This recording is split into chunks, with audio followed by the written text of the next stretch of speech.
En la Biblia se mencionan 188 mujeres, pero solo 93 tuvieron voz. ¿Alguna vez te has preguntado por qué? ¿Quién decidió que algunas hablaran y otras no? ¿Qué habrían dicho si hubieran tenido la oportunidad? Vamos a los números. 188 mujeres son mencionadas en la Biblia, pero solo 93 hablaron. Eso significa que 95 mujeres aparecen en la historia, juegan un papel, pero nunca pronuncian una sola palabra registrada. Algunas mujeres tuvieron un impacto gigantesco en la historia bíblica, como Débora, la única jueza de Israel, que no solo habló, sino que lideró una nación. O María, la madre de Jesús, cuyas palabras quedaron inmortalizadas en las Escrituras. Ruth y Esther también tuvieron diálogos esenciales para la narrativa bíblica. Sus palabras cambiaron la historia. Pero, ¿y las demás? ¿Por qué Sara, la esposa de Abraham, solo habla unas pocas veces en la Biblia, a pesar de que es la madre de una gran nación? ¿Por qué la esposa de Noé, un personaje clave en la historia de la humanidad, no tiene ni una sola línea? ¿Por qué muchas mujeres, mencionadas solo por su relación con hombres poderosos, existen en la historia, pero sin voz propia? Existen muchas teorías sobre por qué tantas mujeres en la Biblia no hablaron. Cultura, patriarcado, falta de registros escritos.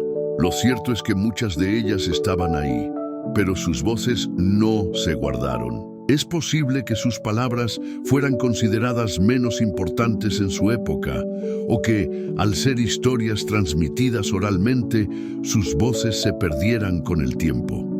Y si hubieran hablado, ¿qué habrían dicho?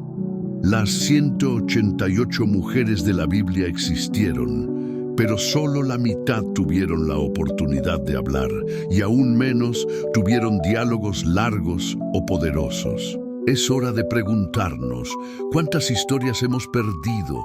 ¿Cuántas lecciones se quedaron en el silencio? ¿Cómo cambiaría nuestra perspectiva si escucháramos a todas? Si te pareció impactante esta historia, compártela, porque las historias ocultas merecen ser contadas.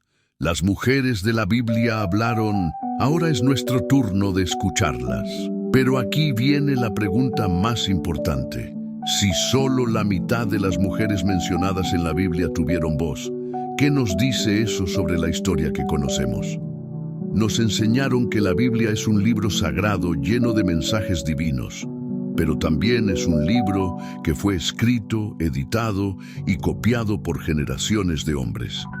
¿Será posible que muchas voces femeninas se perdieron en el camino? Porque hay algo que nadie nos cuenta. La Biblia, en su forma original, no es un solo libro. Es una recopilación de textos antiguos, escritos en diferentes épocas, en diferentes culturas, y sí, editados por diferentes manos. Es posible que algunas voces de mujeres hayan sido eliminadas intencionalmente, o que sus palabras simplemente nunca fueron registradas porque no se consideraban importantes. Si miramos otras tradiciones antiguas, encontramos un patrón similar. Las mujeres eran líderes, sanadoras, maestras, pero con el tiempo sus roles fueron minimizados, borrados o reinterpretados. Por ejemplo, en los textos hebreos antiguos hay indicios de que algunas mujeres podrían haber tenido posiciones de liderazgo religioso. Sin embargo, al avanzar los siglos, su presencia se redujo a madres, esposas y siervas. ¿Coincidencia? Si alguna vez sentiste que hay partes de la historia que no encajan, que hay vacíos en lo que nos enseñaron, tal vez es porque hay voces que aún no hemos escuchado. Las mujeres de la Biblia estaban ahí.